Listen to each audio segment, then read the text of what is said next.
বর্তমানের মেয়র, অবৈধ মেয়র, মানে কোর্টের রায়ে মেয়র এবং মেয়াদ উত্তীর্ণ মেয়র, ওনার মেয়াদ চলে গেছে এটা আমরা জানতাম, কিন্তু ওনার যে মানে মেধার বা ব্রেনের মেয়াদ চলে গেছে এটা আমরা জানতাম না। উনি কীভাবে জুলাইয়ের গ্রাফিতি মুছে সেখানে আবার লিখে দেয় যে অ্যাডভার্টিসমেন্টের জন্য যোগাযোগ করুন, যেহেতু মুছে দেওয়ার পর লিখে দিছে যে বিজ্ঞাপনের জন্য যোগাযোগ করুন, এটা নিশ্চিত যে সিটি কর্পোরেশন থেকে করা হয়েছে। উনি এর আগে আমাদের শহীদ শান্তকে নিয়ে অবমাননা করেছিলেন, আমরা দেখলাম। উনি এরপরে আমাদের একের পর এক গ্রাফিতি মুছতে আছেন এবং বিপ্লব উদ্যান, যেটা বিপ্লবের সূতিকাগার, সেটা উনি দখল করে সেখানে একটা 4তলা মার্কেট করতেছেন। উনি মেয়র হওয়ার পর থেকে মানে এখানে শহরের মধ্যে মার্ডার হয়, ওনাকে আমরা দেখা যায় না। এখানে আইনশৃঙ্খলার অবনতি হয়, ওনাকে দেখা যায় না। এখানে মানুষ পানির মধ্যে ডুবে যায়, ওনাকে দেখা যায় না। ওনাকে দেখি শুধু কোথায় টাকা আছে সেখানে। উনি প্রত্যেকটা রাস্তার মোড়ে মোড়ে বিলবোর্ড বসাচ্ছেন, বড় বড় করে বিলবোর্ড না, সরি ডিজিটাল স্ক্রিন। এখন প্রত্যেকটা মোড়ে ফ্লাইওভার যান, দেখবেন শুধু বিজ্ঞাপন আর বিজ্ঞাপন। রাস্তায় নামেন, শুধু বিজ্ঞাপন আর বিজ্ঞাপন। রাস্তার মাঝখানে শুধু লাইট বক্স বসাচ্ছেন আর বিজ্ঞাপন দিচ্ছেন। শেষ পর্যন্ত ওনার লোভ এত বেশি হইল যে উনি জুলাইয়ের গ্রাফিতি মুছে সেখানে লিখে দিচ্ছেন যে বিজ্ঞাপনের জন্য যোগাযোগ করুন। আমরা বলবো যে ওনাকে ওনার ব্রেনের মেয়াদ চলে গেছে। ওনার যাতে চিকিৎসা দরকার, ওনাকে যাতে আল্লাহ হেদায়েত করেন যে জুলাইয়ের প্রতি ওনার কেমন শ্রদ্ধা দেখানো উচিত সেটা যাতে উনি বুঝেন।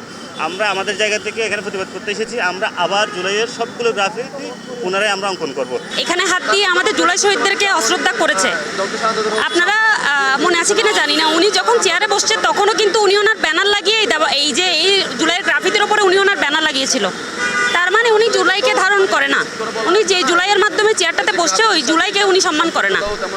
আর সবচাইতে বড় কথা হচ্ছে এই জুলাইতে আমাদের ভাই বোনদের স্মৃতি, আমাদের জুলাইতে আমরা কি বলতে চেয়েছিলাম এগুলো প্রত্যেকটা দেওয়ালে দেওয়ালে আঁকা। এখানে হাত দেওয়া মানে জুলাইকে অস্বীকার করা। আমরা মনে করি উনি জুলাইকে ধারণ করে না এবং উনি এই জুলাইয়ের সাথে সরাসরি গাদ্দারি করলো এটা করে।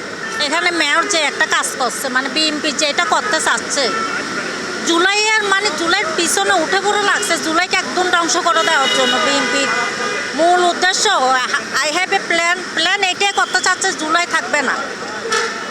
এমন একটা দিন আসবে বিএনপি এটা করে দেখাবে ভবিষ্যতে, যদি আমরা জুলাই যোদ্ধারা চুপ থাকি, এরকম করে দেখাবে 12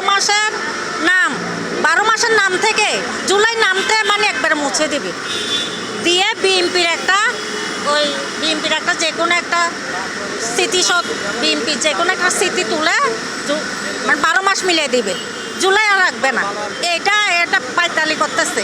এত কষ্টের বিনিময়ে এই যে ছোট ছোট বাচ্চারা, আমি শুধু গ্রাফিতির কথা বলছি এখানে, ওরা এই গরমে তারপর ঘর থেকে বিনা পারমিশনে এসে এই ছোট ছোট হাতে যে গ্রাফিতিগুলো এঁকেছিল, আমি আসলে চাক্ষুষ প্রমাণ বলি, একটা 4 বছরের মেয়ে শিশু পর্যন্ত এই গ্রাফিতিতে হাত দিয়েছে। তাহলে তাদের ছোঁয়াটা, তাদের স্পর্শ এই গ্রাফিতিতে আছে, ঠিক আছে। কিন্তু এখন মেয়র সাহেব এটা কি করলো ওটাই আসলে বুঝতে পারছি না।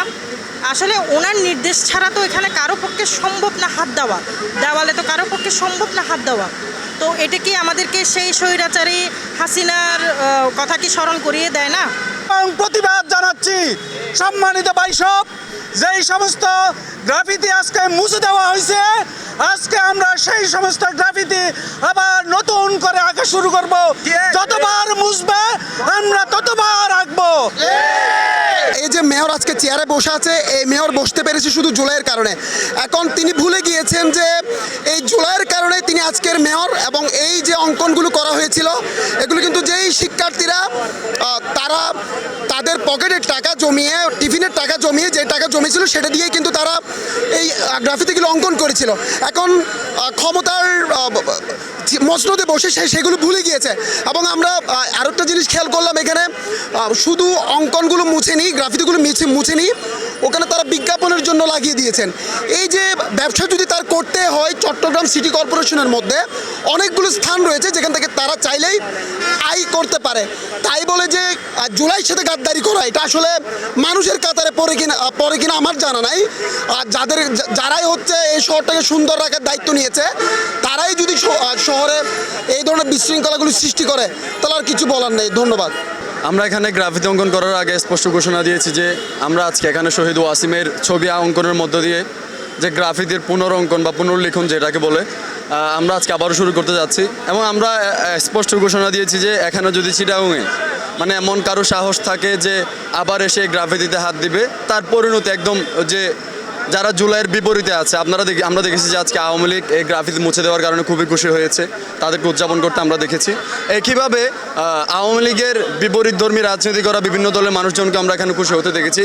আমরা মনে করি যারা জুলাইয়ের এগেনস্টে যাবে বা আমাদের গ্রাফিতি কিন্তু জুলাইয়ের একটা গুরুত্বপূর্ণ একটা অংশ। আমাদের জুলাইয়ের 30 তারিখ আমাদের গ্রাফিতি অঙ্কন কর্মসূচি ছিল, যে আমাদের গুরুত্বপূর্ণ একটা কিন্তু স্মৃতি বলা যায় জুলাইয়ের। এই স্মৃতি যারা মুছতে চাইবে তাদের পরিণতি আমরা মনে করি যে আওয়ামী লীগের মতো আলটিমেটলি হবে। অভ্যুত্থান হওয়া সত্ত্বেও বিএনপিও এই জায়গাতে ছিল, জামাতও ছিল, মানে আওয়ামী বিরুদ্ধে সকল শক্তি ছিল। কিন্তু ধীরে ধীরে দেখতেছি বিএনপি এই জায়গা থেকে সরে যাচ্ছে। তাদের অনেক কার্যকলাপ আপনি দেখবেন, আওয়ামী লীগকে নর্মালাইজ করা, বিভিন্ন থানা থেকে আওয়ামী লীগের নেতাকর্মীকে ছাড়াই নেওয়া থেকে শুরু করে, বিভিন্ন আওয়ামী লীগের নেতাকর্মীদের পদায়ন করা থেকে শুরু করে বিভিন্ন ইস্যু, এগুলো বললে শেষ হবে না।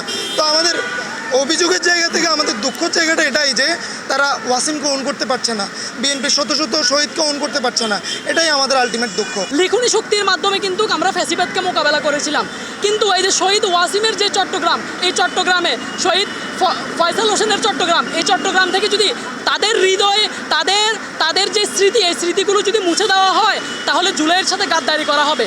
এবং যারা আজকে ক্ষমতায় এসেছে তারা যদি তাদের এই কার্যকলাপ তারা যদি মনে করে যে এমনিতে ক্ষমতায় এসে গেছে, তারা কিন্তু এমনিতে ক্ষমতায় আসে নাই। এই যে এই 1600 যেই শহীদ, এই শহীদদের রক্ত মারিয়ে কিন্তু এসেছে। তাই আমরা কৃতজ্ঞতার স্বরূপ হিসেবে তাদের যে লেখাগুলো আমি কে তুমি কে বিকল্প, এই যে তরুণদের যে একটা চাওয়া ন্যায় সাম্য বৈষম্যহীন ভ্রাতৃত্বের বাংলাদেশ যে গড়া, এই জিনিসগুলোর কিন্তু স্বপ্ন কিন্তু আমরা লেখনী শক্তির মাধ্যমে কিন্তু পেয়েছি।